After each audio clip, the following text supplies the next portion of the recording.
I told her I don't want a tiny house. I don't touch guns. I don't touch dice. I don't touch pans.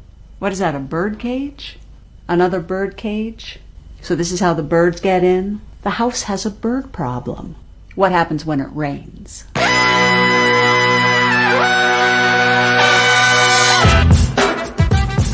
Good morning, sweet world, and welcome to the No Dunks podcast on the Athletic Network. It's Tuesday, May 18th. Happy play-in day to everybody out there. I'm J.E. Skeets, and alongside me, all playoffs long, Tass Mellis. Hey, everybody. Hey, Tassie. We got my top shot hot boy, Trey Kirby. Hey-o. Hey, yo. The international man of mystery, taking it to the max, Lee Ellis. Friends. And last, certainly not least, making the magic happen, it's JD. Hello. There he is, and here we are. Shout out to the stream team joining us live right now on YouTube. Smash that like button, leave your comments, and if you haven't already, come on, subscribe. And also, make sure you join us, No Dunks, a little later today on YouTube, 12:30 p.m. Eastern time for a special bonus podcast with MSNBC host Chris Hayes. We're going to talk to him about challenging Dr. Fauci to a game of one-on-one, the trajectory of his Chicago Bulls, and how he possibly, maybe, inspired Steph Curry to go bonkers this season. So, yeah, 12:30 p.m. Eastern. This is going to be a lot of fun talking to Chris Hayes about hoops. So join us. Make sure you subscribe. Just subscribe to No Dunks so you know when we're going live. Email us your questions and comments for the next Beach Steppin' podcast. Send them in, nodunks@theathletic.com. And finally, go grab yourself some sweet No Dunks merch to rep the brand at nodunks.com. That's the very simple URL to remember there. There might be another limited edition wedgie shirt coming around the corner now that we've actually set the all-time record. What are you doing that for? Why the air quotes, Lily? Limited edition, like the last one was limited. Well, it was limited. It was limited in the sense of like a time frame instead of just a number that they made. Right. I think that might be the way to do it. Just be like 15-minute window, boom, go, and get them in.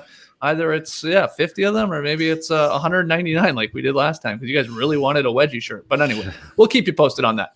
But here on Tuesday, we are getting ready for the two Eastern Conference play-in games to tonight. And we're going to start with the second game because it's probably the juicier of the two, let's be honest. It's the Wizards-Celtics, the 8th-seeded Wizards in Boston, take on the 7th-seeded Celtics. You win this, you're in as the 7th seed. Gets underway at 9 p.m. Eastern on TNT. Now, the Celtics won the season series 2-1, but all three games took place a long time ago, before the trade deadline. So you can sort of throw those games out. Well, what are you watching for in this one? We're obviously going to get to our predictions, but we're talking just like key players, X factors, things that you're going to keep your eye on in this game between the Wizards and Celtics. Get us going. Yeah, we'll get into the nitty gritty, but let's just start with the top. Let's start with the best players. I'm starting with Jason Tatum, who didn't have a good season series against these Washington Wizards, but he usually has Bradley Beal guarding him, and Bradley Beal is not 100%. He is limping around with that hamstring injury. And the St. Louis boys, they like going up against each other. They like playing that one-on-one game. But if Bradley Beal isn't 100%, I don't see how you try and stick Tatum with him the whole game. And then if you're putting Rui Hachimura on him, which would be sort of the next logical choice, I think Jason Tatum is going to be licking his lips seeing a second-year player come over to try and guard him. And like our man David Aldridge said on The Athletic this week, Tatum can spin up a 40 or 50 burger at any time. Spin up a 40 or 50 burger. I don't know how you spin up a burger, but it's totally true. I think the Celtics have a lot of problems. Both these teams have a lot of defensive problems, which I think we'll get into. But I think you start with the Celtics offense because Tatum's not going to be able to be guarded by anybody. I think they're going to put a lot of points on the board, and that's going to trickle down to guys like Kemba Walker, who has surprisingly been really, really good this last month. He's been shooting super well. And Evan Fournier, who's probably an X factor. And then we'll get into the defense and all that. But I'm just looking first and foremost, who the heck is going to guard Tatum with Bradley Beal not feeling 100%? Yeah, and then sticking with Beal there, too. I mean, he did have success against Boston this year. He scored 46 in one of the games, and then he did score 41 in another one. But yeah, what percentage of health is Beal coming into this, Lely, and how much of an impact will this have on the game? Because we saw him there in that sort of game they really wanted their last game of the regular season to get up to that 8th spot. So they would have a chance to potentially lose twice and still get into the playoffs. But he looked brutal. Yeah. Like he should not have been out there, in all honesty. He probably shouldn't, but he's a gamer. He wanted to give it a go, and he wanted to help their chances to maybe get the 7th seed here even, or the 8th. But if Beal is not even close to 100%, like we don't think he will be, can the Wizards win this game still without him? Yes, I think they can. I think because of the way Russell Westbrook has been playing, and you know that he's going to be up for it no matter what, that's the Wizards' best chance there. The Celtics as well just haven't been a super impressive home team this season. Not a bad record, but they've been down by 20 points a lot of times at home. And you saw recently they did come back and win that game, but they were down by 32 points at home to the San Antonio Spurs. So you can say, oh, maybe they find that in them, that fight in them to get this victory at home, or the Wizards have got an opportunity here to really pound them, because I think that's the biggest thing here for the Celtics is obviously Jason Tatum's their star player, but Jaylen Brown will not play. We know that. He's out for the rest of the season. And Kemba Walker, he's been in and out of the lineup so much this season as well. So what sort of percentage of health is he at? As far as I can see for today, he is playing. They've named him, of course, but that's a question for the Celtics. But for Bradley Beal, I don't even know if they've definitely said he's playing tonight at this point, because the dilemma I think the Wizards are facing right now is like, we win this game tonight and we're a lock. Or we try to win this game without Beal, knowing that we have the safety net, that we have another game to still get us into the playoffs and keep that hamstring a little bit fresher for the next game, potentially, if they face the winner of the Pacers and the Hornets game. Because if they play Beal tonight and he does more injury, potentially, of course, they lose him for the rest of the season, however long that is.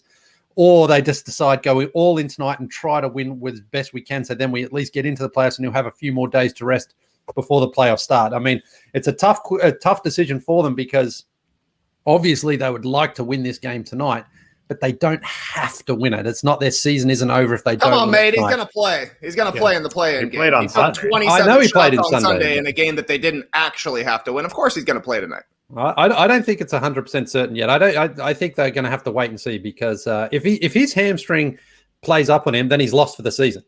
And if they can squeeze an extra day out of it, maybe that's the route they take. Because, like I say, I think they can win this game anyway without him. I think the Celtics have got enough problems as it is. But he did say after Sunday that his hamstring didn't get any worse, and that in that game, which wasn't a must-win game, he played. We could see him. He wasn't moving well. I mean, you can't say, well, the hamstring didn't get any worse. Well, by looking at him out on the court there, he wasn't moving as well as he needs to be moving. So it's a tough situation for them. I mean, if they want to win this game, obviously they want to win this game, but at what cost potentially is it to them? One of the injuries that's also still up in the air, you keep talking about him with the Celtics, Trey, is the Time Lord there, Rob Williams. Like, I don't know if we have an official update on whether he is or isn't playing in this. Last I heard, it wasn't looking good because he'd been missing some time, of course. They listed him as probable, practiced on Monday, but still that he's going to have a turf toe injury out there. Just fun to say turf toe. But yeah, he's not 100%. Game time decision, they're saying. Now, okay. Well, that's huge, though. I'm almost to the point, like, he has to play for the Celtics to possibly win this 100%. Because the Wizards just go to the rim. That's all they do. I know if Beal is a little hampered, then maybe that he starts settling for some outside shots. But you know they're going to put the pressure on at the pace they play, right, TK? Beal always goes to the rim, and Westbrook always goes to the rim. The Celtics have been soft inside for the majority of the season, and to me, Robert Williams is their best rim protector. He's also their best athlete as a big guy, because if he's not able to go tonight, if they come to the game time decision, they say that turf toe, that thing is too painful, then you're looking at a lot of Tristan Thompson if you're the Celtics, which is not a huge influence at the rim, and you might even see a little bit of Luke Cornett, which could be some scary hours for Celtics fans there. You need Robert.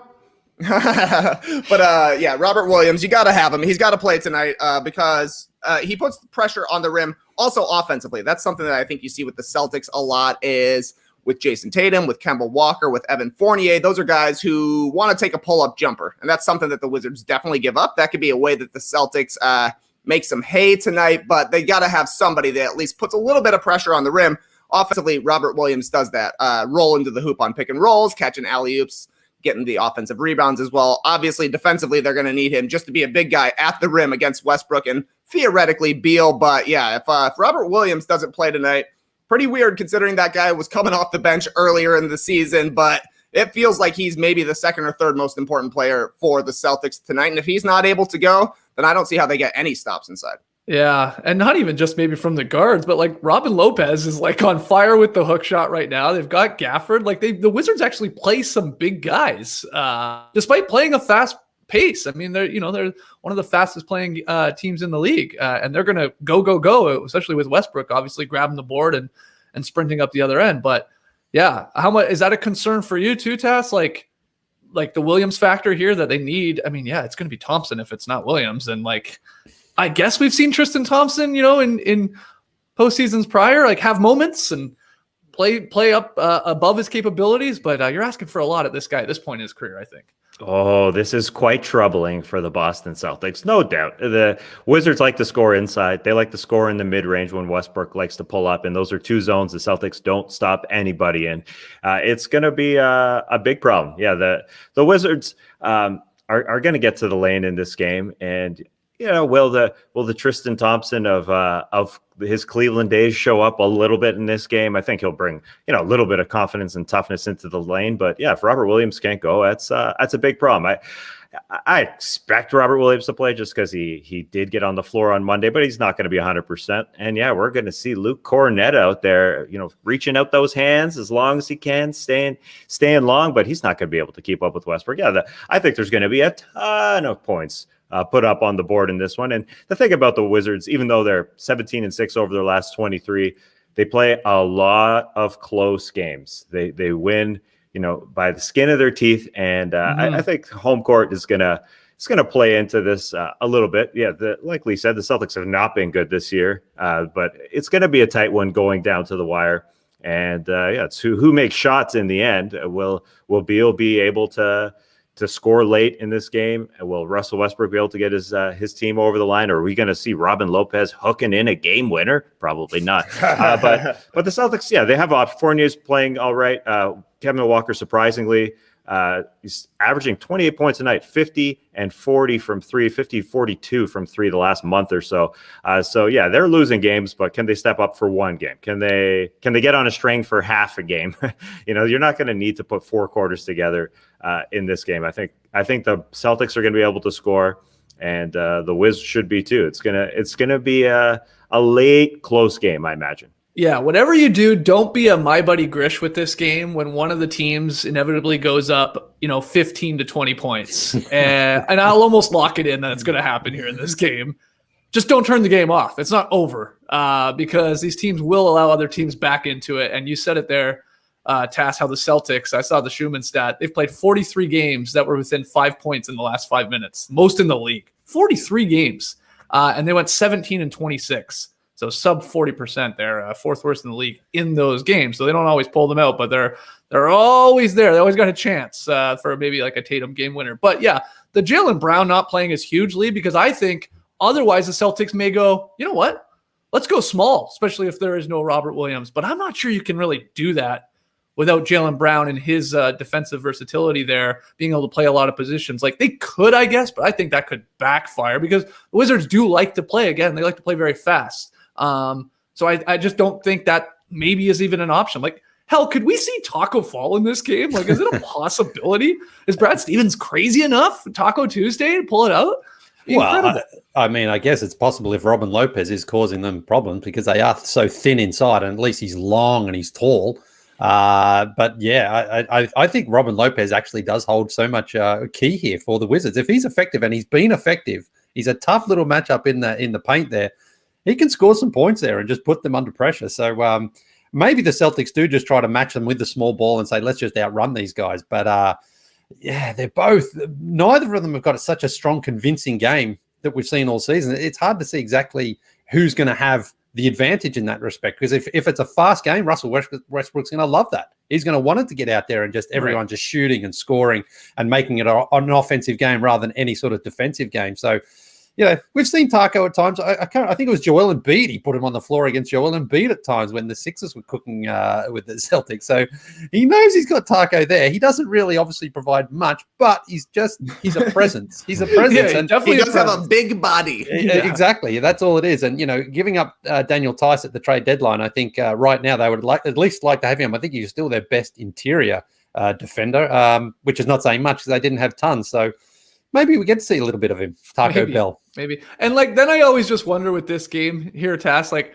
are we overthinking it with all these like, oh, what to watch for and X Factor? Does it just come down to like, hey, what Russell Westbrook do we get tonight? Is it good Russ or bad Russ? Because, he's been good for the last, month and a half here, and they've been winning all of these games. But we know, especially in playoff matchups from time to time, we can get a clunker from Russ. He could get into Marcus Smart, could get into his head, get those little like one-on-one pissing contests going, and maybe we get unfortunate for Wizards fans, like a 4 for 22 type of Westbrook game. It's always in play with Russ. He's going to play hard, but he could get caught up in taking some of the bad shots, falling in love with the three a little much, and maybe that is what the Celtics need, the Beantown Boys need, just a bad Russ game, maybe, right? No doubt. I've been consuming a lot of previews here, and it's getting deep. We're literally could see 6 conventional centers in this game. We haven't even mentioned Alex Len, Robin Lopez, and then Daniel Gafford on the Wizards side, and then Tristan Thompson, Luke Cornett, and Robert Williams. Taco Fall. We could have 7. But yeah, it's going to come down to Trey Kirby's dream. It's the big man game tonight. yeah, that's right. Taco and Luke Cornett. Can't wait to see it form a bowl. Daniel Gafford. I'm not going to lie to you, Tass. Add Daniel Gafford as an X factor. Sure. Especially if Robert Williams isn't playing. Daniel Gafford will be the most athletic big man out there, and he's been key next to Westbrook as a lob threat. Yeah, it's wild how many alley-oops Daniel Gafford has got since the trade deadline, since he moved to the Wizards, in comparison to what he got pre-trade deadline with the Bulls. Westbrook loves finding him. And that's topic of if they start to run, Daniel Gafford will be the recipient of a lot of passes if he's in there. But criticism of Scotty Brooks is, you play Alex Len too much. Why are you starting Len? And then Daniel Gafford comes in. He started the second half in their last game. But why are you playing 3 centers out there? But it is likely that no team really builds up a big enough lead. Could be the Wizards build up a 10, 12, 15-point lead. We've seen that a ton against the Celtics. Allow that to happen, then it'll be close in the end. And yeah, I agree that maybe Russell Westbrook, especially with Bradley Beal not being 100%, might try and take it upon himself to fire away in a not very productive fashion for the Washington Wizards, where we'll see a few clanks at the end where he tries to shoot a little bit too much, and the Marcus Smart factor is there. It'd be nice for the Celtics if they had Jaylen Brown to just stick Bradley Beal, and then Marcus Smart's goal, his whole objective in this game would be to get under Russell Westbrook's skin, right? But that probably will happen at the end of the game. I think that's what we're going to see. We're going to see Westbrook probably taking a few too many shots. And I think if Bradley Beal ain't right, it's a big problem for the Wizards. They're 2-10 without him this year, so their offense just falls off a cliff. So if they can't go to him at the end of games, he'll be on the floor. But if he can't go to him at the end of games, then Russ just got to make shots. Okay, so this is, I think, the only one of the play-in games where the road team is favored in it. Last I checked, at least, and that's because the Wizards have been playing unbelievable basketball here. The Celtics have not. They've floundered a little bit. I think a lot of people think Boston might be the old 1-2-3 Cancun vibes to them right now too, Trey. Like, let's just get the hell done with this season, and maybe you don't even care all that much. I don't know, to get in there. I'm sure the players are going to give their best effort. But where are you leaning here in terms of your predictions for this game tonight? You like the Wizards? You like the Celtics? Blowout, close? What do you think? Yeah, I like the Wizards. I think they're taking it tonight. They've been playing really well over the last 2 months of the season. They are in better health, at least, than the Celtics are, because at least Bradley Beal is likely going to play, whereas we know Jaylen Brown is not going to play. And even Marcus Smart, a guy who is an emotional leader for the Beantown Boys, said Jaylen Brown is a huge tone setter and energy guy for us. So I don't know. The Celtics have been really inconsistent all year, and it feels like anytime they're inconsistent, it's because they lack the energy and the effort. You'd think that's probably not going to be the case playing in a play-in game where you need to win to get into the playoffs, but we know that Westbrook is going to have the Wizards ready to play. It's going to be 100% effort on that side of the court. So knowing that, I got to go with the Wizards tonight. Okay. Lee, what's your prediction for this game? Yeah, I think this is, you talk about Russell Westbrook because we know he does put up the odd clunker, but the lane will be open. He can get inside, and he's at his best when he does penetrate and score those sort of baskets. So I think the Scott Brooks and the Wizards will say, just keep on attacking into that painted area there. And I think that gives the edge to the Wizards. Obviously, Jason Tatum is capable of really dragging the Celtics to a victory, but haven't been super convinced by the Celtics recently, and I just think the Wizards have been playing better basketball at the right time. So I'll take Washington to win the game. All right. Tass, same thing, or are you going with the Beantown boys? Yeah, let's cook up some beans. I'm going Boston.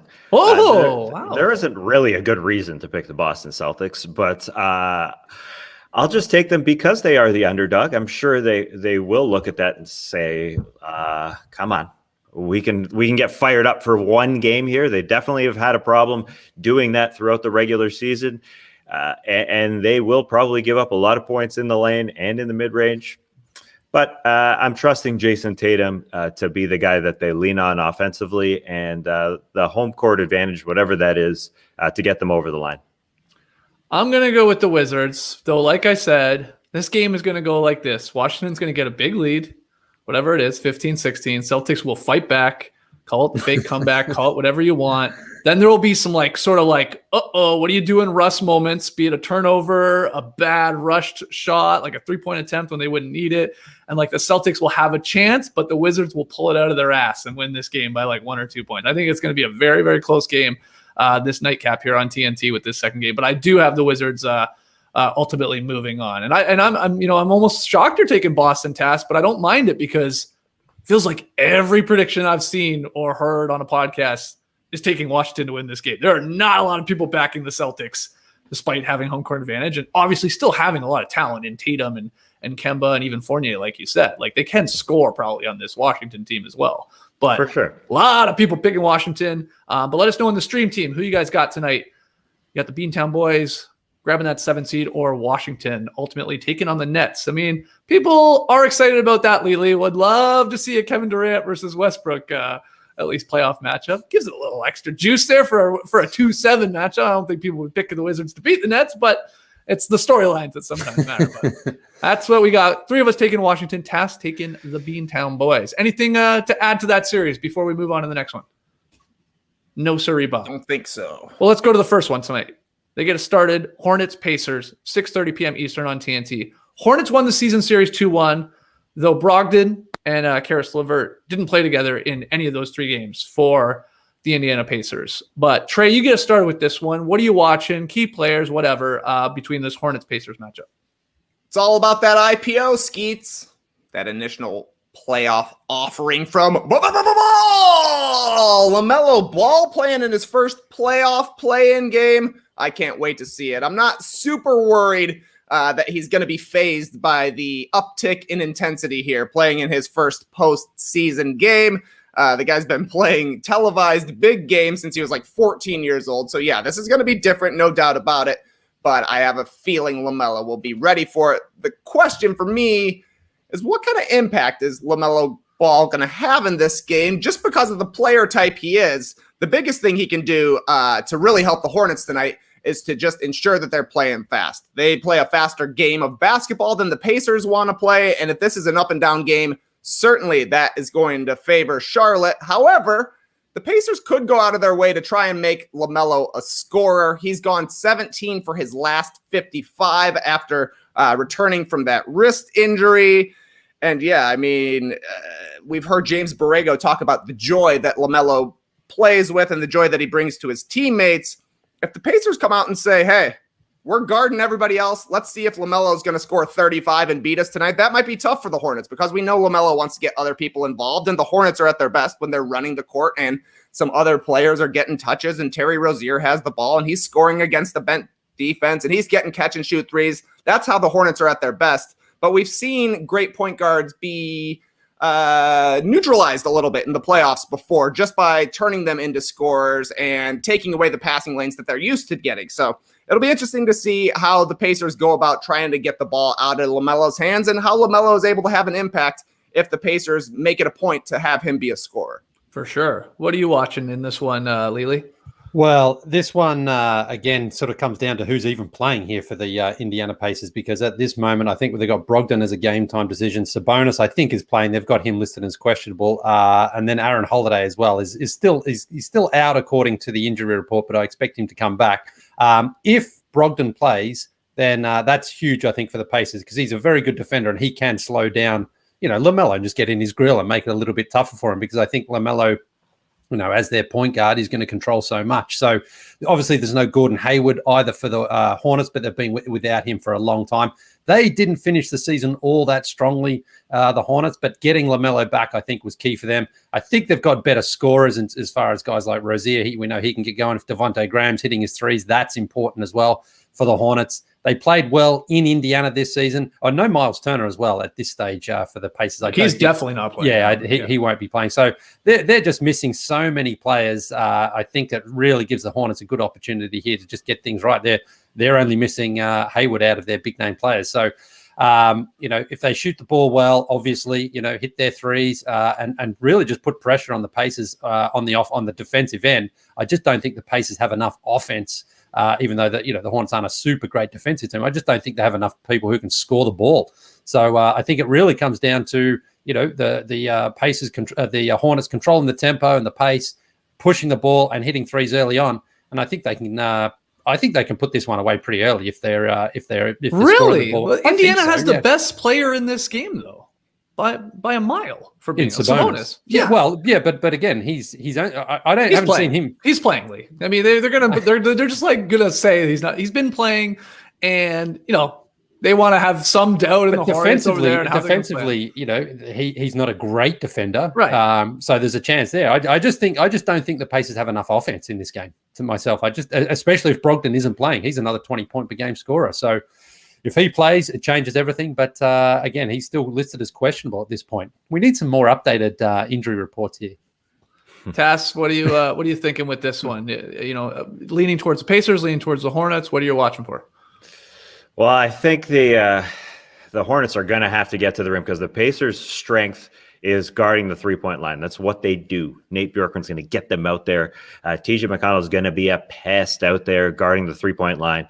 But they allow the highest percentage of shots at the rim per cleaning the glass. So that's where we could have a LaMelo Ball show if he wants to get to the lane. That's totally a possibility. I think that's where they're going to be able to score. But I think the Pacers are going to do a decent job of taking away Terry Rozier and Devontae Graham. And then, at the other end of the floor, I think they do have enough offense. Karis LeVert is a very, very capable guy. Sabonis and Brogdon, it's enough offense. It's a weird matchup because first of all, this is the elimination game, and they shove this in the early slot, which. It's the Hornets-Pacers. Nobody's gonna be watching this. I get it. I know, but it is kind of it is first. I hear what you're saying. The other one is far juicier. Yeah. The other one's single elimination. This one, I mean, this is the single elimination game. The Pacers or Hornets go home. It's really weird. The Pacers are the home court, have home court advantage in this game, and they're 13-23 at home. That's just a very strange record for a team that makes the postseason. And you got to call it the postseason and not the playoffs because the playoffs start on Saturday. But the Hornets aren't, all that much better on the road. I think, the Pacers will do a good job of sticking on the perimeter. But we could have a LaMelo show. That's what it really comes down to. I think for me is I don't see Terry Rozier and Devontae Graham doing that. I think they'll stop PJ Washington. If LaMelo wants to do it, if he wants to put up 30, I think he can if he drives in because I don't think Sabonis is stopping him at the rim, especially with no Miles Turner out there. So that's my key for the Hornets is being able to get to the rim. But yeah, I believe in the Pacers. They have enough depth, even though TJ Warren out for the season and Miles Turner out. They've got all these guys that are good, solid guys, and they still have enough of them, I think, to win. Yeah, this is just a weird game because you slipped it in there, Lee. The Hornets have lost their final 5 regular season games to fall to 10th. Like the 7th seed was there for the taking with some of these teams the way they were floundering, and instead they did the opposite. They lost a lot of these games. Now they're the 10th seed. The Pacers, remember 2 weeks ago we were like, they hate their coach, and he might be like fired in the offseason, and like what's going on in that locker room. Now they actually did okay, like splitting their record in their final 10 games after those reports. We're swirling about Nate Bjorkgren there. So I guess that's decent. Sabonis has been unbelievable in the last month, averaging a triple-double. That's gotten overlooked because he plays for the Indiana Pacers, and it's the final month of the season. There's a lot of other stuff going on. So it's just a strange game, but I think Karis LeVert is the ultimate wild card in this. You pointed out Kemba Walker doing special things lately. for the Celtics task. Same thing with Caris LeVert. He's averaging 27.3 points per game over his last 9, shooting lights out from 3, 42 from distance. Sabonis, I do think tonight, I love the concept, like you're saying, Lee, of the Hornets trying to run him off the floor. They go PJ Washington at the 5, right? Like they could do that. But I also think Sabonis is going to have a monster game tonight where people are going to be feeling a little silly that he wasn't even in consideration for all NBA teams. Like, he's going to have, I think, a dominant game. He made the eighth team, didn't he? I thought he made my 5th team. Oh, 5th team. But my point is, yeah, he's going to put up the biggest stat line from tonight and get his team the victory. I do think he's going to sort of abuse the Hornets. And I think he's that damn good. So they're just going to be like, well, the ballot's in. Like, you've already made your all-NBA picks. And you're like, oh, yes. Yeah, so, Sabonis had a great year. And like, oh, I forgot about him. Like, he didn't even there was no consideration for him. So I think him and LeVert are the 2 best players in this game is what I'm getting at. You guys are saying LaMelo. Like, I think the Pacers would want that. Like, I think, Trey, you sort of did say that. Like, if LaMelo, they're hitching the ride to LaMelo to score 30, 35. That's the game plan, I would hope, from the Pacers. Like, yeah, that's the way we want to go. And maybe he can pull it out of his ass. It'd be awesome for the league if LaMelo balled out tonight. No doubt. He's already probably the Rookie of the Year favorite, despite missing some time. But I think the Pacers are being oddly overlooked here. Again, I just don't have a lot of confidence in the Hornets either. It's like, maybe if this was a month and a half ago, but have you seen them play recently? They're not that good. Both of these teams are not that good right now, but the Pacers have a longer track record of being good. Caris LeVert has hit big shots in the playoffs before. Sabonis has been to the playoffs basically every season of his career, and I do think he will be the guy for the Pacers who tries to control the pace. Oh, nice one from me right there. But yeah, I would love to see Sabonis have a big game. LeVert, I think, is a little bit more inconsistent. It feels like he has an amazing game and then an okay game, then an amazing game, then an okay game. Yeah. It all averages out to being pretty good, but they need him to be special tonight. I think the Pacers are going to win this one personally, just because they've got that little bit of experience in their back pocket. And for whatever reason, when Goga and Greg got into it, that seemed to have turned the tables for the Pacers. They've been better since those 2 guys were screaming at each other on the sideline. G&G Temper Factory over there. That's right. Pacers. That's right. Okay, so you're going Pacers in what sounds like somewhat of a close game too, because you don't have a lot of confidence in really either of these teams. Yeah, exactly. I think this is going to be pretty close. Both of these teams have had really solid starts to the season, then struggled once we got into the playoff stretch here. More than likely, it comes down to Terry Rozier versus Caris LeVert in the final couple of minutes. Yeah. And I don't know. I guess I will go Caris LeVert in that situation is what I'm saying. Oh, Terry Rozier hits a lot of clutch threes, though. That's right. Clutch Terry, no doubt. Yeah. Okay. So you're going Pacers. Lee, let's go to you next. Your prediction. You liking the Hornets in this one? Yeah, I do. I mean, not convincingly, but I just think they have got a better way of scoring. And again, Brogdon hasn't played in nearly 3 weeks. So if he does come back, even if he's 100%, he might be not up to speed. So, but he's huge for the Pacers because of what he does at both ends of the ball. He can control the pace for him. He can hit big shots and he can defend well. So if he's playing, it certainly makes it tougher for the Hornets. But I just think the Hornets can outscore them in this one. Probably won't be a great defensive battle, but I think they've got enough. So I think the Hornets win it in a close-ish one.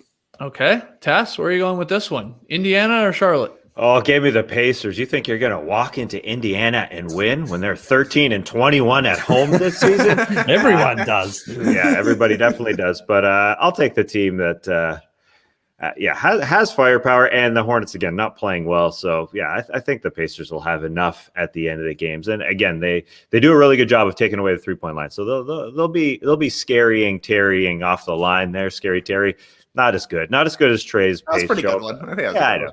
It was a bit of a stretch, but we got there. I think they will try and force guys to come off the bounce, and then they'll probably score, but I think they won't score at as good a rate as if they were firing away from threes with Terry, Devontae, and PJ. So yeah, give me the Pacers. I don't think this one will be super duper close, and then people will be complaining about, well, is this play-in tournament 9 versus 10? We got a blowout in the first game. Ooh. You're probably right. That will happen. Just watch. And then the truth is, is anyone taking either of these teams to win the next game to then get in against even the Wizards or the Celtics? Probably not. Should they have started with the Western Conference? It doesn't matter. No. We got to get that hype going for the Lakers Warriors on Wednesday night. This is right. I think they got this right, Tess. Okay. And even the early start at 6:30, they're almost trying to bury this game. They're like, hopefully it's a close game in the second half when people are tuning in. They're like, oh, wow. Hey, it's a 1-point game. This is exciting. Who's this Terry Rozier guy? Wow. Good question from BT and the stream team who says, why isn't this game on right now? 10 o'clock start, sure. Yeah, that's not bad. Or at least a nice 12:30 or 1 o'clock p.m. Eastern start. Yeah, a little matinee game. Sure. Tuesday afternoon. Yeah, They're asking good questions here. Well, yeah, I mean, why not, Lee? They're saying this is sort of March Madness-like. Well, let's really lean into it then. Let's start those games up early. Let's play this game in Boise for all I care. I mean, it doesn't matter to me. On a neutral court. Mayhem. I don't know. Yeah, keep workshop. That's okay. That's not bad. I'm also going with the Pacers, which I'm a little surprised that three of us are taking Indiana. Again, a lot of people I see with this prediction, more people taking Charlotte in this game. But I'm with you guys. I'm expecting obviously a huge Sabonis game, and I do think that LeVert and Terry Rozier will sort of cancel each other out.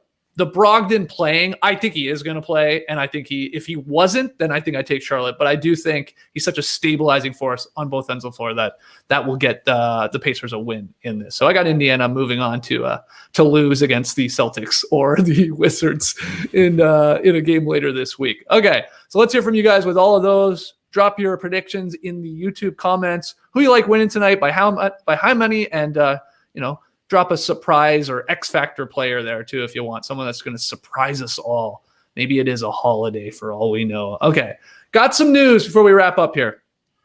The Sacramento Kings are bringing back coach Luke Walton, by all reports, Lily, for his third season, despite the Sacramento Kings playoff drought reaching 15 years. Obviously haven't been there under Luke Walton. Are you shocked by this at all, that Luke's going to get at least a third go at it? Somewhat shocked, yes. According to the report, Walton, though, has the support of the front office and his players, which is good, and also the opposite of what we've heard throughout his 2 years in Sacramento. But both things can be true because things change over time. Like Buddy Hield and him didn't really get along, but they seem to be buds at points of the time this season. Nice. But I think he also, this is the key thing, he has 2 years left on his deal, which is a big factor because in the last 6 years, they've had 5 coaches and had to pay out Dave Yeager for the final year of his contract while they were also paying Luke Walton. And I think if they fire Luke now, they'd also have to pay 2 coaches for the next 2 seasons. And that's something that I think Sam Amick addressed that earlier in one of his reports about the Kings, whether it was late last season or early this season. And I also think the Kings want to sort of, project an image of stability and trust in their own decision-making because it's been a disaster for the last 4 or 5 years. A coach comes in, George Karl immediately seemed to be the wrong choice with he and DeMarcus Cousins were clashing. Then Dave Yeager came in, he got fired. So, look, ultimately, I don't think this is any more than a lifeline here for Luke Walton for about 15 to 20 games next season because if they start off bad and they're 2-12 or 2-13, then they probably fire him anyway after that.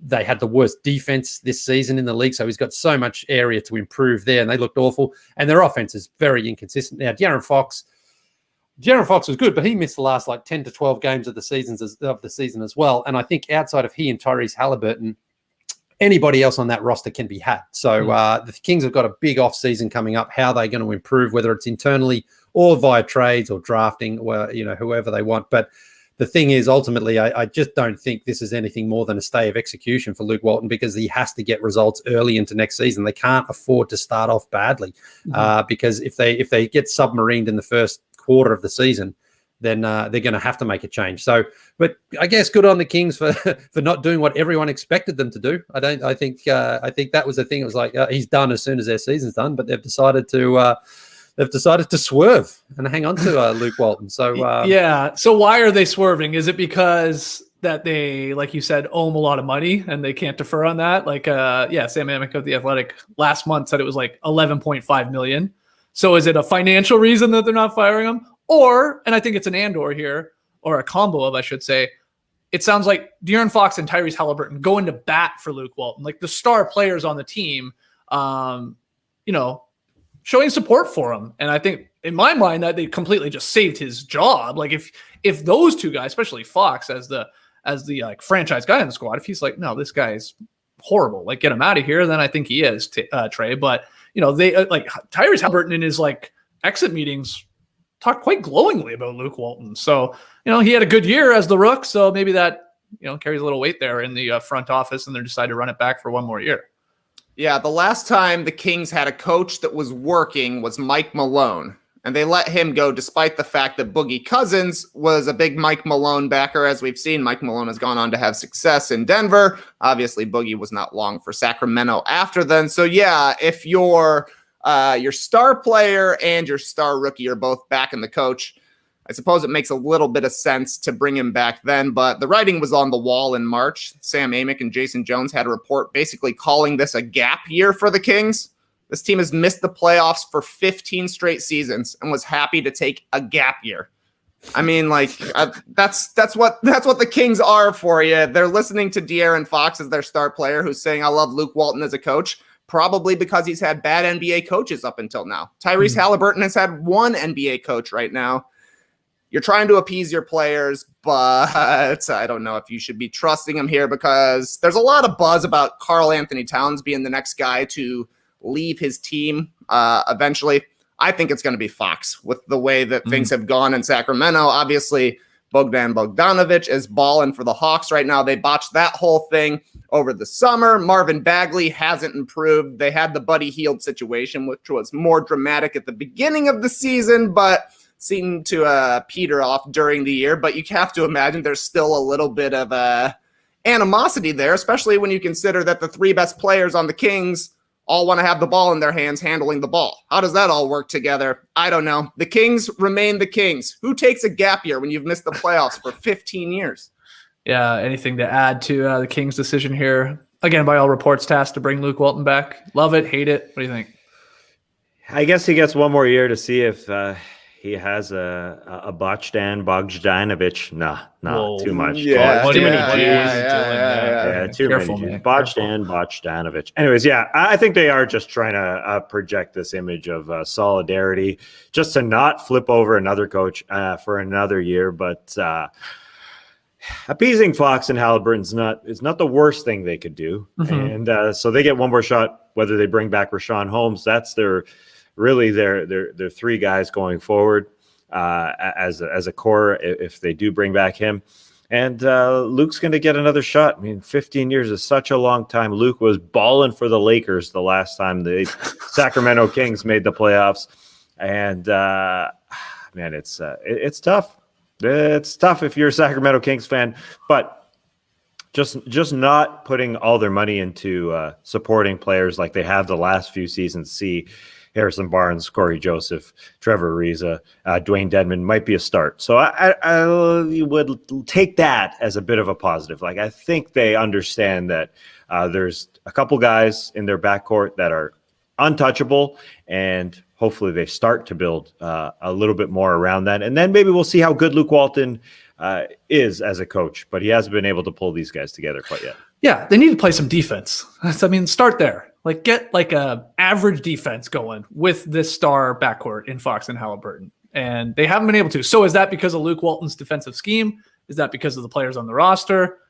Is it some combination of both? Probably. But they are just, like you were saying, Lee, like one of the worst. Wait, weren't they worst of all time at one point? I don't know if they got out of that distinction, but I know they're bottom three in the NBA in points allowed per game, the opponent's field goal percentage, the defensive rating. I mean, it was brutal. Anyone could score on them. So they just got to get out. Just improve on that end, and you might be sniffing a play-in tournament. So he'll get a chance at it, but I think it will be a short leash, I would imagine. Like, they cannot start 5 and 15. I mean, it'll be a wrap, right? He would be fired, I think, at that point. So maybe they start, a little more consistent, a little more average, at least 500 would be a good start there for the Kings. All right. Few restricted free agency sort of rumors here. Restricted free agent Lonzo Ball says he would love to return to the Pelicans. Tass, you see that happening? No, sir. That's nice to say. Yeah, sure. Probably you say that, but he signed up for Clutch Sports to go get paid, and I don't think the Pelicans are going to pay him as much as other teams with this point guard class that's happening right now. Kyle Lowry and Dennis Schroeder are the biggest names alongside Lonzo Ball. Who knows what Kyle Lowry does if it's a sign and trade with the Raps, because he respects Masai Ujiri, Dennis Schroeder. But Lonzo Ball is a huge name this offseason amongst guards. And he even said, while saying, yeah, I want to come back, he also said, I was a 3-and-D type guy this year. I think I played my role pretty well. Mm-hmm. But at this point of his career, I kind of get the feeling that he'd want an expanded role, especially when you sign with Clutch Sports. That tends to happen. I could see him working with the New York Knicks as a possibility there, because they've done a very good job with the front office to save all their money. I know everybody and their mom talks about the Knicks with every free agent, but I think at this point, with the way the Knicks have preserved their cap, it could legitimately work. And I know the Pelicans and Zion Williamson specifically have said, I want Lonzo Ball to come back, but they have to build around Zion Williamson right now. They don't want to be one of these franchises that people are talking about their stars leaving, like Karl Anthony Towns or De'Aaron Fox, like we just mentioned. Is Lonzo Ball the best fit for Zion Williamson? No. Could he work? Maybe. But they didn't work this year all that well together. They have to build a team that complements Zion. And I don't think you bring back Lonzo Ball on a long-term contract after what happened this year. And somebody's going to sign him to a long-term deal. Somebody will, because Clutch Sports does that for you, and because of the free agent class. So I see him going elsewhere. But he did play pretty well this year in the amount of time that he was on the floor. So 20 million plus we're looking at here probably for Lonzo Ball in a contract. And you don't think, Griffin, the Pelicans would maybe want to sign him to that type of deal? You know, Trey, especially with Nickeil Alexander-Walker, who was actually playing really good before he got injured, and they probably see him as like that he could obviously take over that place of Lonzo Ball, especially being much cheaper on a rookie contract and running stuff through Zion as it is anyway. But what do you expect here with Lonzo Ball? Yeah, it's one thing to say this, would love to return, but do you think it actually happens, or do you agree with Tass? Well, just like Tass said, this could easily be some kind of a sign and trade thing, but I personally think Lonzo fits really nice next to Zion. If you're looking at the team construction, similar to how the Heat built their championship teams, you would say that Zion's LeBron, a forward who's handling the ball a lot. I guess Brandon Ingram would probably be Dwayne Wade in that scenario, a second scorer who's capable of giving 25 a game, decent shooter from the outside. That's an advantage over Wade. That would mean that Lonzo would have to be Mario Chalmers. Do you want to pay $20 million a year for a Mario Chalmers? I don't know about that, but I do think that they're a nice three together, because Lonzo's going to play defense. He's going to get the ball up the court really fast, and he did have a solid season shooting the ball. It's not like he's putting fear into anybody's hearts as a shooter, but if you're taking 8 threes a game, knocking down 37% of them, that's valuable next to a guy like Zion Williamson. To me, it's just the other guys who are a problem. You can't play somebody like Eric Bledsoe and Steven Adams alongside Ingram, Zion, and Lonzo in the starting lineup. You can have maybe one non-shooter out there with those guys, but I don't think you can have two. They got to find their Chris Bosh, their Shane Battier, their Ray Allen, the role guys who are going to defend their positions and knock down the open shots. What do you think, Lily? It's his consistency that he really needs to work on, because if you look at that number, the percentages was about the same as it was last season, but he took more and made more. So that's great. But he just has games where he goes like 0 for 8, or he might go 6 for 10 from downtown. So what are the Pelicans getting out of him? Because he does seem to me that when he has a great game, you can be convinced, like, yeah, this guy could be the right player next to Zion. But then when he has a couple of those stinkers in a row, you're just like, no, we can't rely on him, because that shot is just comes and goes too inconsistently. But it's certainly improved the mechanics. It looks much better. He shoots it with confidence a lot of the time. But it's just, looking through his box scores over like a course of a couple of games there, he went 0 for 8, 8 for 17, 1 for 9, 7 for 13 from downtown. It really is feast or famine with him. But that's okay. He's certainly shown the work. He's got the work ethic to go out there and really work on that and try to make that into his game, because he's a good rebounder. He's a good defender. He does bring a lot to the table. It's just from night to night, it can vary a little bit. So, yeah, I mean, I think he gets a decent contract. I'm not sure from who, but if the Pelicans don't believe in him, then they really have to make sure they get it right with the guy who does come in, because you would think going forward, whoever that point guard is, and if it is from internal with Alexander Walker there, that's fine. But that's going to be the guy sort of to go along there with Zion and Brandon Ingram. So it's a big question there for Dave Griffin to be right. Okay, well, can we live with a little bit of inconsistency from Lonzo, or do we have to splash out on someone else who, of course, then you have to bring that person in and they have to learn the system surrounding Zion and Brandon Ingram. So tough decision, I think, for the Pels. Yeah. And we'll see if Griffin can get anyone to give him something for Eric Bledsoe, because you would imagine he'd be very active in trying to trade Bledsoe, but I'm not sure the return you're going to get is going to be all that high. I think you're right. It'd be internal that if Lonzo's gone and they don't want to match, because it's unrestricted free agency, someone can offer him the deal, and the Pelicans, of course, can match. But I think it's going to be a number a little too rich for their blood, possibly. And instead of like wanting to even sort of maintain the asset, which we do see some teams do and some front offices do, I think they do look at Alexander Walker and go, no, I think he can sort of replicate to some extent in the coming years here and grow with Zion and maybe move on from Lonzo. That's my guess with this one. But one more in the restricted free agency rumor report: Bulls big man Lauri Markkanen, Trey. He plans to test the waters of restricted free agency. So what do you think is going to happen with him here? And this report from Casey Johnson, talking about him going to go out there and have a look at possibly what type of deal he could get and maybe move on from the Bulls, or do you think they could keep him? Maybe these two go hand in hand, Skeetzerino. That was a deal at the trade deadline that was bandied about. Lauri Markkanen for Lonzo Ball. Maybe we run it back in the summer. You both get your big free agency deals. Neither of us wants to match, so let's just trade you for each other. Maybe that happens. Lauri Markkanen, though, he's going to have a long career. I just don't think it's really going to be for the Bulls. 7-footers that shoot near 40% from three, those guys stick around, and that's what Lauri did this year. Shot a career high from three, 40.2%. That's awesome. Also had career lows in points, rebounds, assists, steals, and blocks.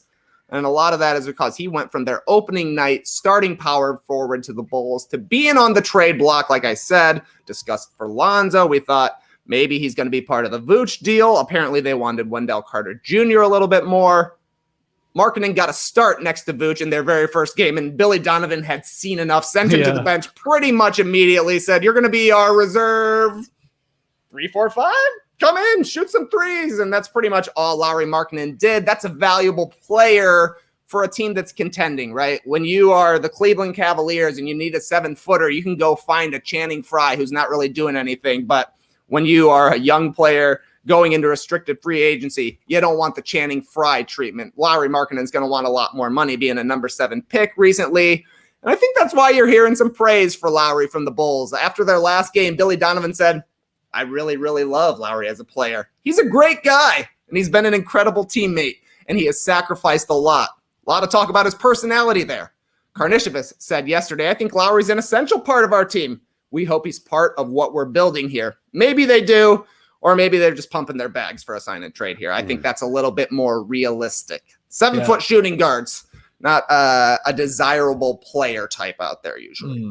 Yeah, he's got to stay on the court though as well. That's the other problem. He's always injured. In he played 50 odd games this season. I know it was obviously a shortened season, but it just you're right. He was like at one point he had come back. I think was that from the COVID-19 health and safety protocols, and then he was balling there for a stretch. He was like a 20-point per game scorer, which we sort of think he could be in this league. And then then it was like a bum shoulder, right? It was like a sort of like a fluke, I want to say, but he always has these little weird injuries. And he can't stay out there. Yeah, and he's only 23, so he's young enough that I think some people will look at him and go, look, this guy can, shoot that three. He can really spread the floor. But it's concerning that the rebounding and the free throws and things like that have gone down. You would like to see a guy at least improve in those categories a little bit, just to show that he's doing something else out there.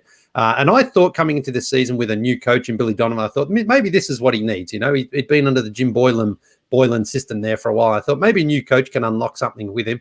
But maybe now it's time for just a new team and a new situation, because it went fine, but it's just I agree with Trey. I just don't think his long-term future is there in Chicago, because Billy got a good look at him this year, and he could have kind of molded it into any sort of player he wanted, but he didn't really convince you that that's the sort of style that Billy wants to go forward with. So I think there'll be a market for him, and if the Bulls decide to move on from him, I don't think they're going to be all that disappointed, because he just hasn't really quite lived up to what they were hoping for. So he's restricted though, I guess. So I guess they can still, match and sign and trade as well. So they can maybe get something in return for him, But how much money is Lauri Markkanen going to get out there?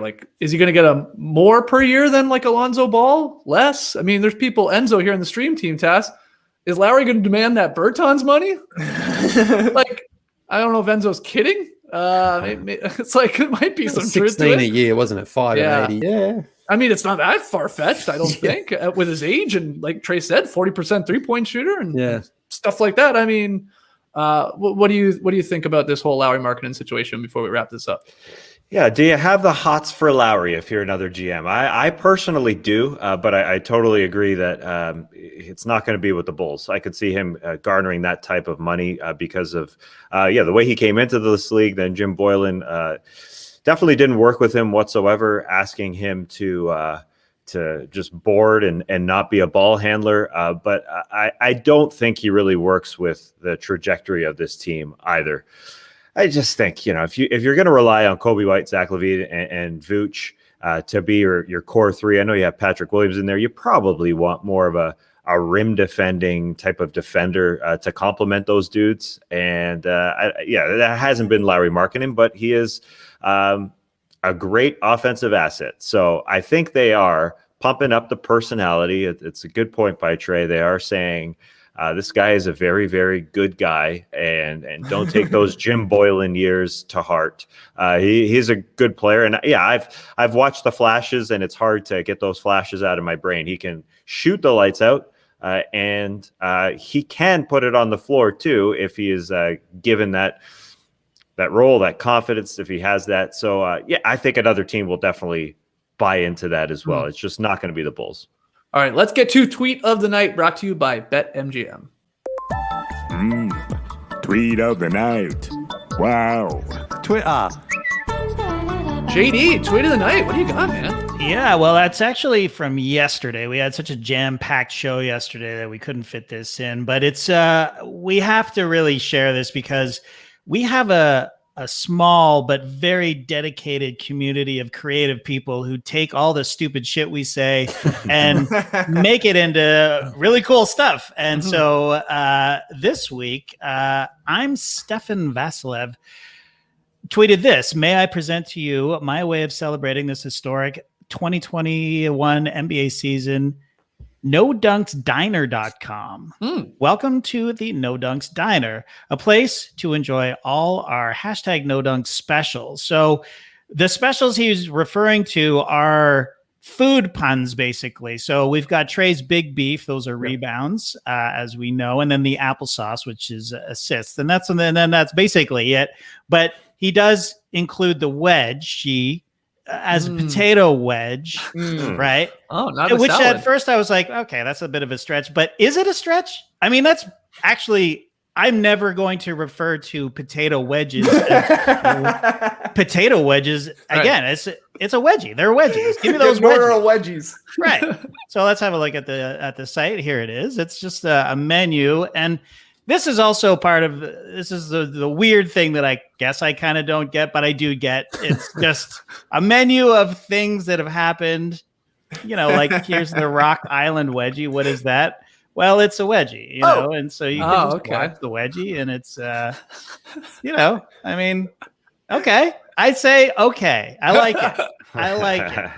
Even though I was a bit pissed at Stefan because he came at me with a bit of notes. I don't even know if he knew that it was me he was coming at, but months ago, I guess, when we started the NBA happy hour, he enjoyed the happy hour. He tweeted this: "Just finished the No Dunks happy hour. Watch it at regular speed, no edits."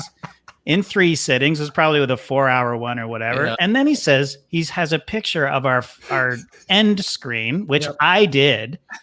Come on, guys. What's with the kerning of that outro graphic font? Squeeze or reduce the size, but please don't mess with the cursives, kerning, and flow. Oh, wow. Stefan, I have no idea what you're talking about, man. I do these things last minute. I had a graphic that I kind of liked, and I just picked a font and put it in there. I don't know what I'm doing. But anyway, shout out to Stefan. He does a great job. He did the Canadian teams, which I loved. And, he's always comes through. we got the best audience in the world. No doubt. All right, Stefan winning tweet of the night, but also a little heat there from JD talking kernings and flow. I mean, that's not JD's. That's the aesthetic that the Photoshop boys sort of went with there. We keep the kernings tight, man. Things are jammed up. Please don't mess with the kernings on the cursive. Come on, relax. Kernings. Sit back on that. Watch your happy hours. Pop some popcorn kernings and yeah. enjoy yourself. Yeah, exactly. All right. Great tweet of the night, though. NoDunksDiner.com, right? Yeah. That's the URL. You can go check that out. That's live right now. Shout out to Stefan. Okay, guys, that's it for us here today. We are back, later today with a very special podcast. Again, MSNBC's Chris Hayes. Oh, my God. Look at the kerning on that text. That is disgusting. I like that the graphic makes it look like we actually set up this one-on-one game between Hayes and Fauci. Yeah, you're right. Now, of course, we're going with this. Look, got to get those clicks, right? But, that's right. We're going to be talking to Chris Hayes about that awesome video where he did challenge Dr. Fauci to a game of one-on-one basketball. And we're going to get the details on that. Is it going to happen? Did it already go down? We didn't know about it. So, yeah, that's where we're going with the graphic. But we'll talk to him about his Bulls fandom, maybe get his thoughts on Lauri Markkanen there when we talk to him, and what it's like living in New York right now with the Knicks back in the playoffs. He's got thoughts on Lauri Markkanen. I guarantee. Great. Well, there you go. So that's later today, Tuesday. We'll get it up in your podcast feed as soon as possible, but you can join us live for 12:30 p.m. Eastern with Chris Hayes talking hoops. Tomorrow, Wednesday, we're back in the morning to break down tonight's two games, those East play-in games, and, of course, preview and predict the two Western Conference play-in games featuring that very, very juicy Lakers-Warriors game. That's on Wednesday. And then, just a reminder, Thursday and Friday, no morning shows. It's the late-night shows because we're going to wait for those games that are going to determine the final team into the playoffs on Thursday and Friday night. We'll wait for that to wrap up. We'll jump on here live late at night, talk about that game, and then, of course, preview 4 of the actual playoff matchups on Thursday night, and then the other 4 on Friday night because the playoffs tip off on Saturday. Okay, so that's the schedule for this week. Like, comment, and subscribe to No Dunks on YouTube. Email us your NBA questions and comments for the next Beach Steppin' podcast. Grab your No Dunks merch over at NoDunks.com. And finally, subscribe to The Athletic. Go to theathletic.com/NoDunks so they know that we sent you. All right, Clipper Post. You heard it here first. Have a great time. Turn up. Love you guys. Awesome. Thanks for joining us. And remember, enjoy the NBA IPO, the initial play-in offering. I guess that was last year, but this is the real play-in, right? The first one? Yeah. Embrace the day, people.